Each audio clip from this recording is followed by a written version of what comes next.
Oops. I misclicked. Sorry about that, everyone. All right, welcome. Welcome to Ask the King.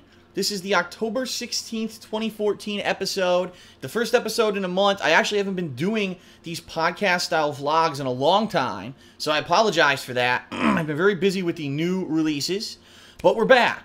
And today's episode, let me tell you, the most intelligent and really interesting questions I've gotten, I think, maybe ever. Some real serious stuff to cover, some interesting topics, things that people have been asking for a while that I'm going to address. Lots of stuff, great stuff. So thanks to everyone who did ask a question, whether if it was on my forums, thekingofhate.com, or whether if it was on Twitter and Facebook during today's afternoon time when I was reviewing all the questions. Please post up for next month's Ask the King. The thread is already available on thekingofhate.com. I already created it.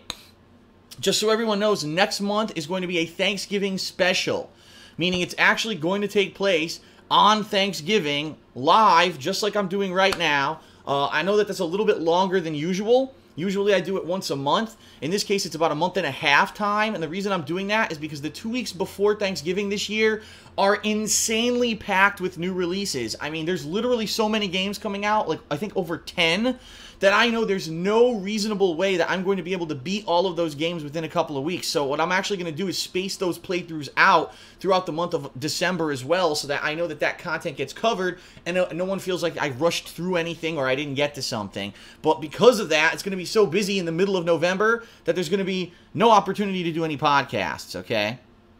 So there you go, Thanksgiving. Oh, in America, by the way. I do realize that there are other Thanksgiving holidays throughout the world. Thanksgiving in the United States of America is near the end of November, okay? I think it's actually November 27th this year. There you go. So that is going to be when the next Ask the King will take place, okay? So all that being said, ladies and gentlemen, let's go ahead and get to the questions because there's so many. Just like usual, just so you guys know, I'm going to try to do this in half-an-hour segments, roughly. Some may go shorter, some may go longer. Every half an hour, we're going to take a break to rest my voice, and then we're going to come back. If you're watching this on YouTube, there are no breaks. I'm just going to be ending the video. Just watch all the parts, okay? If you're on stream, there'll be short commercial breaks between those times. All right. So without further ado, let's get started. Our first question is actually a common question that many people asked me, so I figured I would address it collectively rather than just address one particular person who asked me the question. And it's about this new PlayStation TV, PlayStation Vita TV. It's a new device that was just recently released that allows you to basically hook up your PlayStation Vita to your television and play it on your TV rather than on the Vita screen, okay? And some people have been saying, Phil, are you going to get this device? Does this mean that now, because it's so easy to do capturing, because it'll have a HDMI out that I can capture from, am I going to be doing PlayStation Vita playthroughs? And what I'd like to say here is two different things, all right? Two different points that I'd like to make. First of all, I just recently spent a lot of money on a Nintendo 3DS capture device. Like, no lie, it cost me over $500 for the thing when all was said and done, okay? And what I found is that the stuff that I've done on the 3DS wasn't like any kind of increased viewership. It wasn't like, wow, Phil's doing something new and out of the ordinary that he normally wouldn't do. I'll be honest, I think more people were interested in me continuing on playing Street Fighter weekly than me playing Smash. And that's surprising because I thought tons of people would want to see Smash, but not so much. I really have not seen that, you know, that attention come from viewers. In fact, unfortunately, the last time that I streamed Smash, the viewership was way low compared to what I would normally do for a Sunday stream. So what that leads me to believe is that maybe there isn't really that much hype around anything 3DS. Maybe that's not the case, though, because we do have other stuff coming up. Keep in mind, we got Pokemon coming up next month, and there's also Sonic Boom that's coming out for the 3DS. So there are other 3DS games coming out that I am going to cover. But my opinion is this. I just spent a ton of money on the 3DS. Really, you know what I mean? I'm not getting any huge attention. Wow, Phil's doing 3DS? No, that's not happening. It's not like anyone's really very interested in that stuff. Not to say that the Layton versus Wright playthrough wasn't a good one and the game wasn't good. It absolutely was, and it's actually, in my mind, kind of a contender for my best games of the year. But I don't want to spend more money on another device to start playing the mobile games on a TV and doing playthroughs, and then people are like, why is Phil doing this? We're not interested, all right? In addition to that, I'm going to be completely honest with everybody. The PlayStation Vita, I don't have any real games for it that I want to play. And I hate to say that because I bought it with the intention of thinking, wow, this is Sony's new handheld console, and they're claiming they're going to have PlayStation 3 level games on this thing. And after I bought the PS Vita, I played Uncharted Golden Abyss. I played some RPG, action RPG. I played one or two other games, and after that, I don't want to play this anymore. Like, it really is like having almost a portable PS3 in your hand. I'd rather just play the PS3. And even when I go on trips, I don't take the Vita with me. I take the 3DS with me because it's small, it's compact, and in my opinion, honestly, it has a better game library. It just does. So for me, I have not had a chance to play the PS Vita. So why would I get the PlayStation Vita TV when I really have no desire to play any Vita games? You know what I mean? Now, someone could convince me otherwise and say, but Phil, you're missing out because there was this amazing game that you didn't play, and this one and this one. But really, the only games that people have mentioned to me are like Persona and stuff like that. No, I'm not, you know. JRPGs are long, drawn out, and for most people, they're a non-watch because they don't have that kind of attention span to watch a game that ends up being 200 parts. If I played Persona, I don't think that I would get more than, say, a couple hundred people who are really even interested in it. And for the amount of time investment to play a Persona game, I don't think it's realistic right now. So for me to get a PS Vita TV without any kind of solid library of games that you guys want me to play, I don't think it's a worthy investment, all right? And that's just my opinion at this time. That could change in the future. I could be proven otherwise. I could be convinced otherwise. But that's my feeling on the subject right now. Okay. Next question is from Heatwave22. And Heatwave asks the following. He says, I'm actually going to hold the paper here because I don't want to block the microphone. Are you going to play WWE2K15, and are you going to play all of the modes, including Carrier Mode, Showcase Online? I loved your last playthrough last year. A lot of people have been asking me about WWE2K15, and in fact, there's another question that I should have grouped in with this one, and when we get to it, I'll just skip it because I'm actually going to address it right now. Some people have been asking me, when the game comes out, will I continue to simulate WWE pay-per-views? Now that John Rambo has basically taken a step back. Oh, that question was actually from Bushidoa. Here, I'll read that one as well. He says, hey, Phil, as you know, WWE 2K15 is releasing next month, and I was wondering, will you continue to do pay-per-view sims? That is a series many people have loved, but with the subtraction of John, where people can still see on his own show, solo commentary is still an option for you, and I think we would all still watch. Thanks for reading and stay ballsy, and that's from Bushidoa. Alright, so a couple answers here. Number one, yes, I'm getting WWE 2K15. Number two, I'm getting it probably on the PS4. That's the version that I reserved, okay?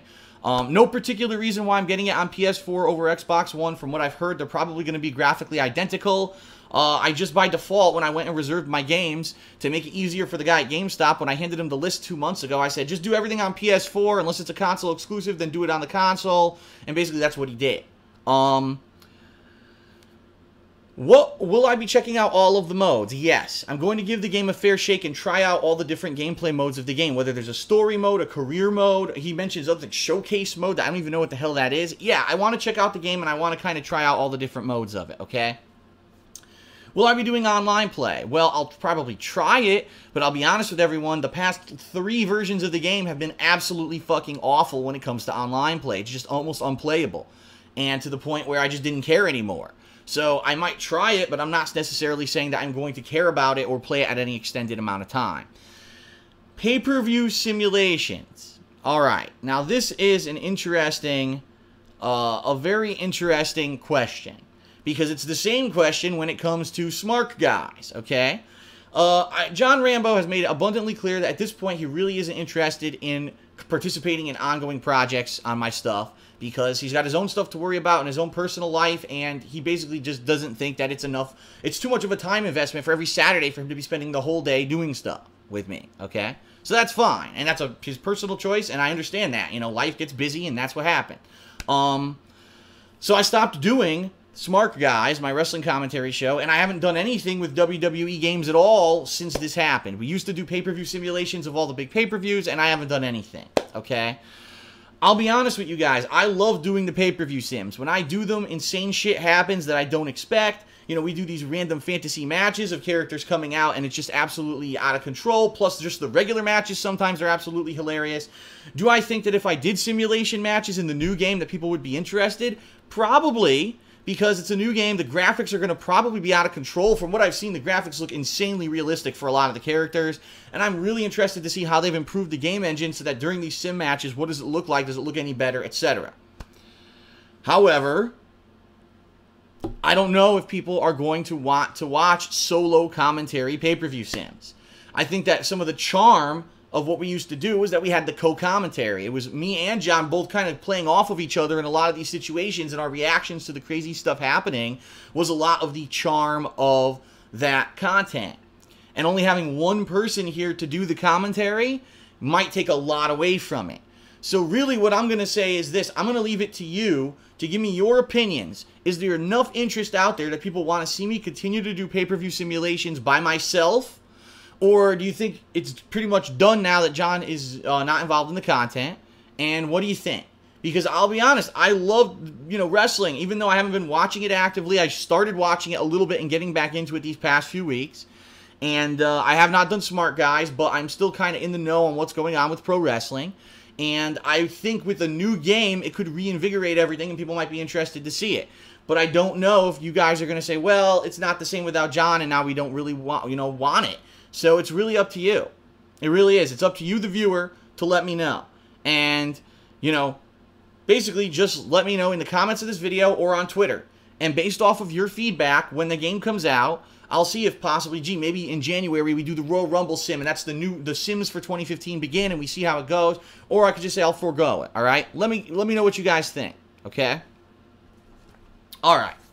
Next question is from Anthony77FX, and he says, hey DSP, during these past few years of watching your content, I've noticed that you love watching TV shows such as The Walking Dead, Game of Thrones, Breaking Bad, and I'm actually thinking of working on my own TV show in the future with a few of my friends. From your perspective, what do you think makes a good TV show like those shows that you like? What makes you stop watching a show, and what additional advice could you give to anyone who's thinking of maybe writing their own show or video game or stuff like that? Well, first of all, I want you to understand, Anthony, that any opinion that I give you here, I'm not a professional of any kind of writing or content creation in that regard. Yes, I wrote a lot of the plot to Project 7, but you see, most of the stuff that I do is kind of on-the-fly observational comedy. It's not me actually writing a creative work. I would say, really, there's probably many better people out there to ask this question. But fair enough, you asked me, so I'll answer. What I like about the shows that I watch is that there's an element of surprise, that literally anything can happen at any time. There's many what-the-hell moments in Breaking Bad, in The Walking Dead, things that just come out of nowhere, and you're like, whoa, and it could totally change up the formula of the show, and it keeps it fresh and interesting. What I find with a lot of these shows is that, unfortunately, they'll be in the middle. Wow, the sun just dimmed outside, and the video dramatically dimmed because the sun dimmed outside. You saw that, right? Holy shit, it's like there was an eclipse. And then hold on, I'm gonna aim the lights towards me better, because now the light is dimmed too much. There we go.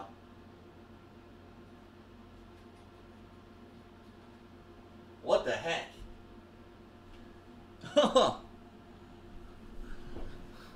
It still kind of looks dark, but I think it looks better a little bit anyway. Wow, that was wild. Okay, what I find with shows, a lot of popular television shows in particular, is that they're a victim of their own success. And what I mean by that is they start off strong. They start off with great characters, great writing, twists and turns in the plot, and then the show actually becomes super popular. And because of that, we have to extend it because it was supposed to be a 2 to 3 season show. Now we have to make it 7 or 8 seasons. So put filler shit in there and drag it out.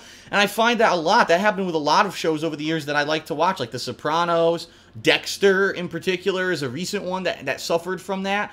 And that's the problem, is the real challenge of creative writing is keeping it at a level that's high up and quality-filled and interesting to the viewer. You're going to end up having times when you're not sure what to do and you might have a lull, and that could be a problem. Now, I'm not saying that, oh, don't take an offshoot over here or there for character development. But you also want to be careful, for example, if you're doing a show and, oh, we're going to do backstory, and the backstory is going to be 4 episodes straight with nothing advancing in the actual plot of the show, people will lose interest. Okay? So be careful when you're doing that you try to keep it to the same quality level and don't, oh God, this has to go longer, so let me just put filler shit in here. People won't care. They'll lose interest, all right? Another thing I found is that the writing of something, for example, the Lord of the Rings trilogy of movies, I love them. I think they're really well done, and I think that director Peter Jackson did a great job with the source material of sticking to the important stuff in the movie and taking stuff out. So, for example, you may think that this one character that you're writing about is the best character ever, but you also have to take feedback. There was this one character in the Lord of the Rings called Tom Bombadil. And he was kind of this weird recluse character. He lived in the woods. He didn't want to have anything to do with anyone around him. He just wanted to keep to himself. But he was some weirdo, and he would sing through the woods, Tom Bombadil, Bombadil, and he was the friend of the animals. And he actually was a big chunk of the Lord of the Rings books. He would help them when they went into the woods. You notice something? That's not in the movies. It's not. It's completely cut out. So be careful and take feedback when you write something and then you show it to someone to maybe try to make it a TV show or a screenplay, and they say, that doesn't make sense for it. It's not going to translate well. It sounds great on paper, but no one's going to understand what the fuck this is, you know, when you put it on the silver screen or when you put it even on the small screen. Things are going to have to get cut out, all right? So understand that. And then finally, have an ending. Whatever you're writing, have a fucking definitive ending, because I'm tired of these shows that either have no ending or the most confusing, convoluted ending. And people, there's nothing worse than when people are going to read on for hours and hours. They're going to watch a show for seasons and seasons. You get to the fucking end and it makes no fucking sense. Like, what the fuck did I watch all this for? There's no culmination of everything. And that's actually, I think, one of the things that certain shows have done well recently, like Breaking Bad, had a really good ending. Everything culminated. Some people were, of course, not satisfied because it wasn't a great happy ending, but you know what? For a show like that, I wasn't expecting a happy ending. I think they did a really good job of ending it when it needed to end, and that's what writers need to learn to do these days, not keep dragging it on or, I give up, I'm not going to have an ending. You have to have an ending. I swear to God, that Sopranos ending was the worst ending of any fucking TV show I've ever seen. It was the most disrespectful to the viewers who made that show popular and made those people millions of dollars on the show to not have a fucking ending because they were cowards and they copped out. That's horrible writing 101. And I can't believe that they got away with it, because people should have demanded a fucking ending from that TV show. Okay. Next question is from Smelly Day Goes. Okay. All right, now this one is a long one, okay? And I'm going to summarize because he asked a really long question. Basically, he says this: piracy. What is my stance on piracy when it comes to software and also when it comes to television and movies? And are there any cases when piracy is okay? Are there any cases when, you know, piracy should absolutely be written off, etc.? Listen, here's the thing, and this is why some people call me out on stuff over the years, and they say, oh my God, Phil admitted he's using an emulator to play that Super NES game? How dare he? That's piracy. And he says he's staunchly against it, all right? Here's the deal. I am very much against software piracy when it comes to an active game that is actively being sold and income is being given to the game developers of that game, okay? I am staunchly against piracy when it means that basically you're using it for malicious purposes, okay, to hurt someone or to steal. I am not against piracy or emulation per se if it means that this is the only means that someone can actually enjoy something, all right? So a perfect example, there are thousands of arcade games, all right, games from stand-up arcades that people used to enjoy back in the day, light gun games and fighting games and shooter games and action games. And the only way to actually experience those games, unless you find an incredibly rare working copy of one of those games, is to actually emulate it. I'm okay with that, because that means that that game, that work of art, that creative vision gets to be experienced by a wider audience. And let's face it, a lot of the games that came out in the 80s and 90s in arcades, there's no means to get those anymore.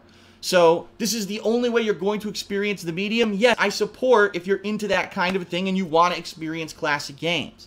Also, if you're the kind of person like me who grew up in the 80s and 90s and you owned these games. I owned the NES and I owned Super Mario 1, 2, and 3.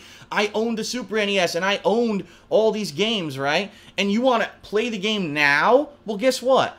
No one's selling the Super NES anymore. No one's actively selling new copies of these games that Nintendo of America is making any money off of, or Nintendo Japan or Nintendo whatever. The only thing you're going to find is maybe at a freaking kind of gaming convention, or at, you know, one of these game stores that still accepts and sells old used games. You may be lucky enough to find that game on the shelf. But if you want to experience Earthbound, a game that undoubtedly sells for ridiculous amounts of money because of its scarcity, and you want to enjoy that content and that plot line, and you have no means to play it on the original Super NES with a used cartridge that's probably going to run you $400, no, I'm not going to say shame on you for emulating the game and enjoying it. All right? The piracy that I'm against are people who fucking get advanced copies of the game for whatever reason. Maybe it's a review copy or something. They immediately rip the shit to their computer and they fucking dispute, put it all over the internet, and people are here playing fucking games before the game's even released, and the game developer can even make $1 on it. Everyone's oh yeah, this is great. What the fuck? You know what I mean? And other people, there are people out there who just have this crazy mindset that, God forbid, they have to spend $1 forever. Everything should be free. All content should be delivered to them on a silver platter for no monetary exchange whatsoever. They just deserve everything for free. And that's what a lot of the piracy community is. Oh, everything should just be free. Fuck you. And I do not agree with that whatsoever. I think that people should have to pay, and you know me, I even disagree to the point where anyone even gets an advanced copy. Every person should have to go to their local game store or digitally get their game over the internet, which is now the new distribution service, via the same method at the same fucking time. Worldwide, everyone should get the game at the same fucking time. All right? So, there you have it. That's kind of my mindset, all right? Now, in particular, I'm trying to see if he had any particular points, because like I said, he had a really long question. I just summarized it.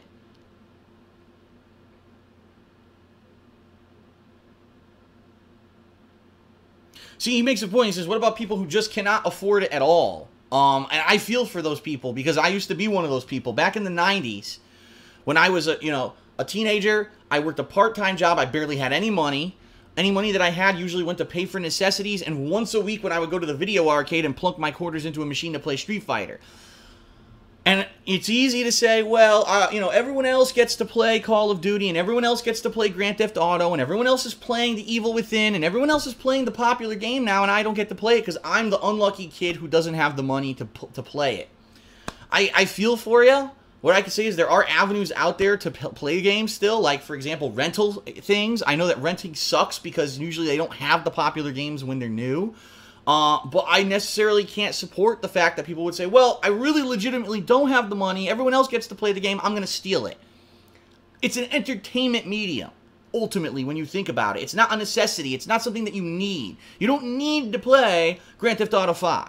It's a great game. Yes, it probably, is an awesome experience. That was one of the best games last year, and everyone talked about it. But if you can't afford it, you don't need to go steal it. You know what I mean? It's a game. It's an entertainment experience. It's not a bag of food. Now, if you told me, well, I'm poor, and I have no money, and I need food, and I need to steal to get food, yes, I support that. You need food to live. Everyone deserves to at least have an existence. So if you need to steal to live, yeah, but not steal for entertainment purposes to entertain yourself. You know what I mean?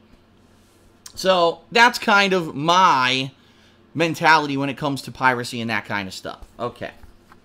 Next question is from Atlas Telemon, and he says, could you share your thoughts on feedback of a good game to hopefully so they make the next installment better? So the game I'm talking about is Grand Theft Auto 5. What improvements or new game mechanics on top of existing ones would you suggest for the next game? You played so many games, you might have a great perspective or even a wish list for things in such a great sandbox arena as the GTA franchise. I'm really looking forward to hearing your thoughts on the next Grand Theft Auto game. I guess I'm one of the few people, because a lot of people complained when Grand Theft Auto 5 came out and said that it didn't feel like Grand Theft Auto, it wasn't challenging enough, maybe it had gone too mainstream. There were a few things in Grand Theft Auto 5 that I really enjoyed. Number one, that there was more than one protagonist. The fact that there was more than one character, that you could choose which character was your favorite and maybe follow along with that character more or associate more with that character, was awesome. Because in previous Grand Theft Auto games, let's face it, if you don't like Tommy Vercetti, you're going to hate that whole Grand Theft Auto game, right? But if you end up liking one of the three characters, maybe you liked Grand Theft Auto 5 a little better. I also liked the flipping between the characters on the fly, and also the ability to flip between them on the co-op missions. I thought that that was awesome. One guy's sniping, one guy's invading a building, one guy's flying a helicopter, and it's all part of this big congruous mission that you need to basically exceed all 3 parts on, or else you fail the mission. What didn't I like about Grand Theft Auto 5? I'm going to be honest, I said it in my review. There wasn't enough of the stuff that they had promised was going to be revolutionary in the game. So, for example, the heists, the big cooperative missions where there were maybe 3 of them total in the whole game. This is what all they talked about when they said the game was coming out. The heists, the heists, the heists, and then there was 3 of them.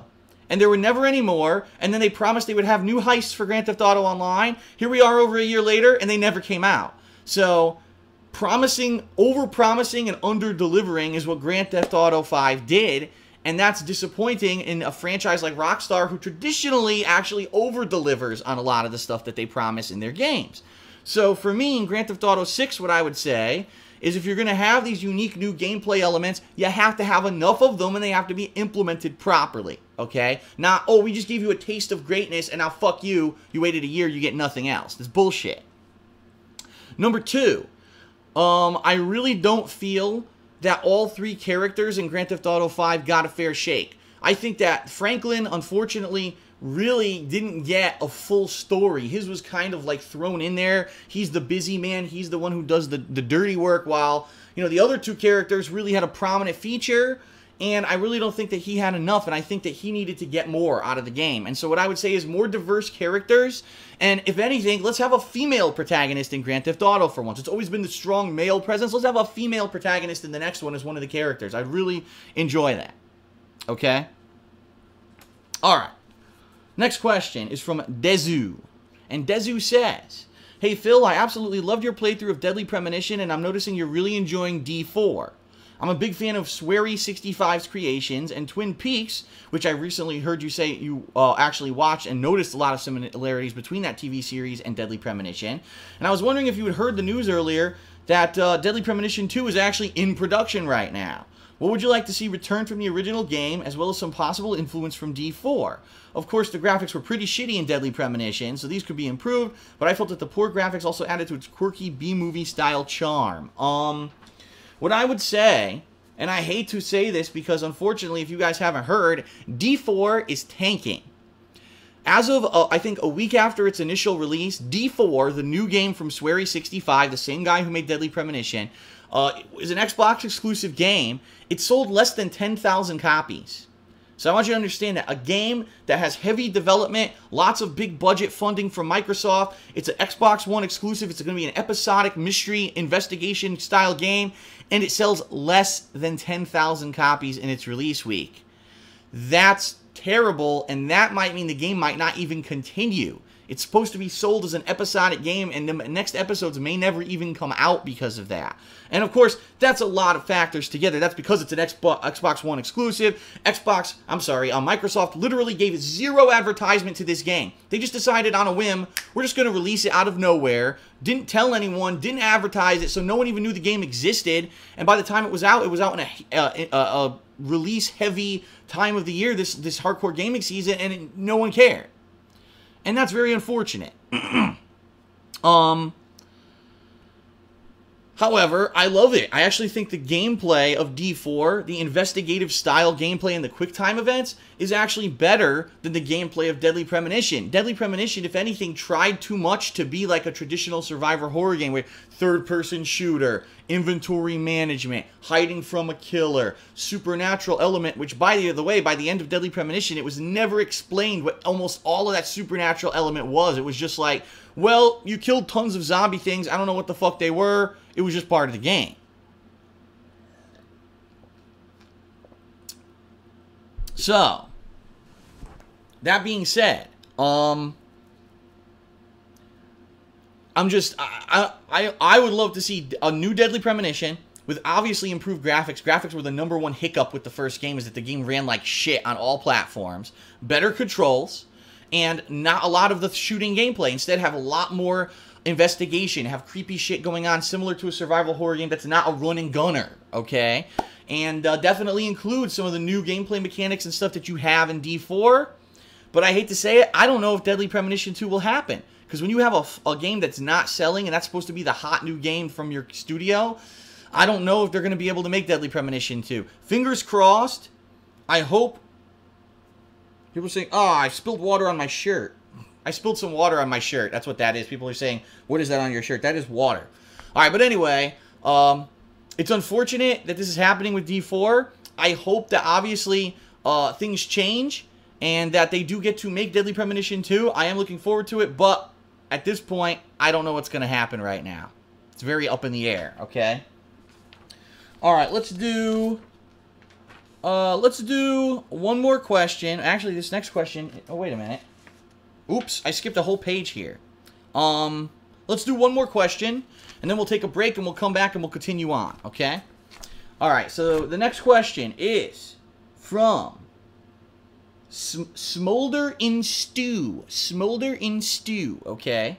And he asks the question, hey, Phil, I saw you briefly addressing this in January on Ask the King, but seeing that as the product has been out for a while, what is your current thought on the PS Now? I know that you and many others seem reluctant to try it, mainly because it's uneven pricing system and the internet speed requirements for it. Now that your internet is faster and more stable since moving from Connecticut, would you consider trying out the service and possibly streaming and recording it for your fans to see? It's officially out now for both PS3 and PS4.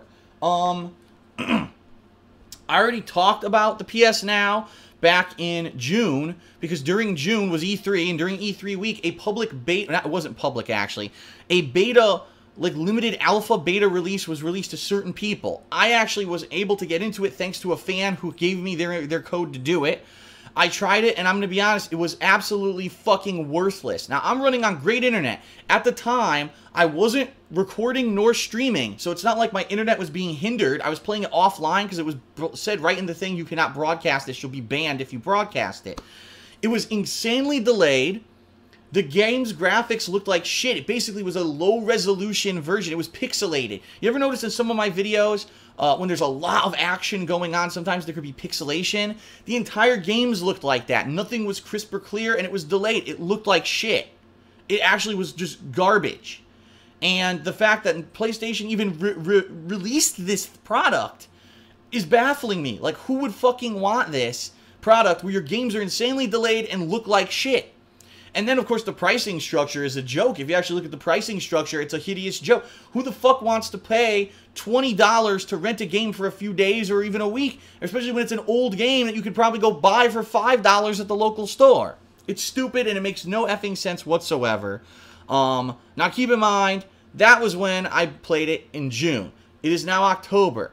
Many, many things might have changed between June and October. So if they change, great. If the service is better. But after that initial bad experience, I really have no desire to play PS Now at all. I don't trust the fact that the game will be live streaming over the internet like that, and it looked like shit regardless, so I don't want to play PS Now, and I really have no desire to try it again. There you go.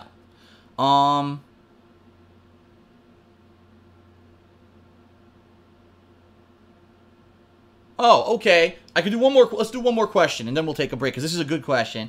This one is from Blue3Turtle, and he actually is asking a question that many people have asked, but I don't know if I've publicly addressed, so let's address it.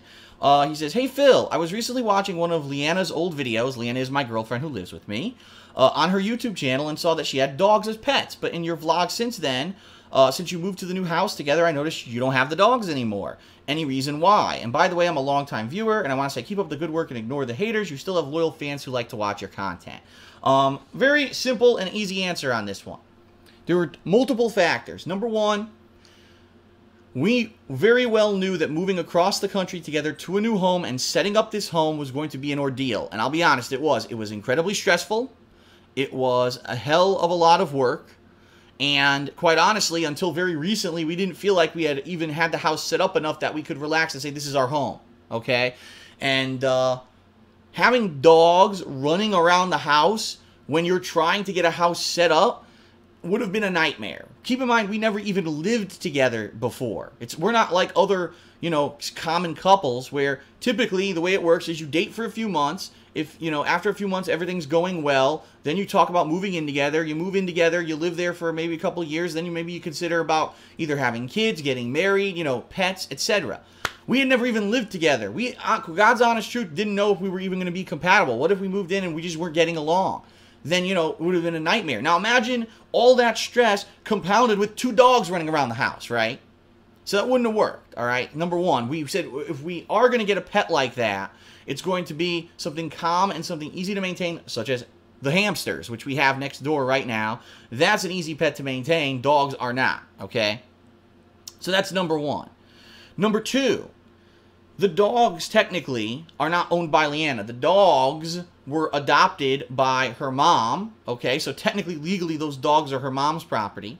And her dog, the one who she kind of considered to be hers, her name was Yara, that dog had only ever lived with another dog. And actually, in situations where Yara was separated from Chi-Chi, the other dog that they had, Yara would be depressed, she'd be nervous. She actually is so used to living with another dog that we were afraid that if we just took Yara, which would have been what we did, we wouldn't have taken both dogs, we only would have taken one, that Yara would have been all depressed and sad about being in a new place with no other dogs. So, there were, you know, multiple reasons, and those are basically the factors. Number one, we didn't think it would help. We needed to get our stuff settled before we even considered doing something like that. And number two, the dogs are used to living together and like living together with Leanna's mom. Now, there is a situation here where, let's say in a year or two, we're still living here, we're fine, everything's hunky-dory, and for whatever reason, Leanna's mom says, listen, I just can't handle a dog anymore. Would you take Yara? Yeah, then maybe I would consider taking a dog, but not, this is way too early to be living together and all of a sudden having that kind of pressure. Basically, a dog is like having a kid. I hate to say it, you know, a lot of people don't think of it that way. They think, oh, a dog, and they don't realize the responsibility that's involved with having a dog. It really is like taking care of a child. And you need to have that kind of attention to the dog, and you need to take care of the dog and make sure it's safe and make sure that it's fed properly. And really, you can't let the dog run around and do whatever it wants. You have to care for that like a small child. And a lot of people don't know that or don't treat it like that, and I think that's completely wrong. So we knew that we would need to be here, settled in, living our own lives before we could even have that kind of a responsibility. We're trying to be responsible adults about it. In the future, could we get a dog? Absolutely, but right now we're not considering it. Okay, so that is it for part 1 of Ask the King for October 16th. I'm now going to take a short break, and then I'll come back. If you're watching this on YouTube, the video is just going to end, so you don't have to worry about the break. If you're watching this on Twitch, well, I'm going to run a couple ads. Come on back, and we've got a shitload of questions left, so don't worry. There's a lot more content coming. Don't go anywhere. I'll be right back with more Ask the King. Thanks for watching. Be right back.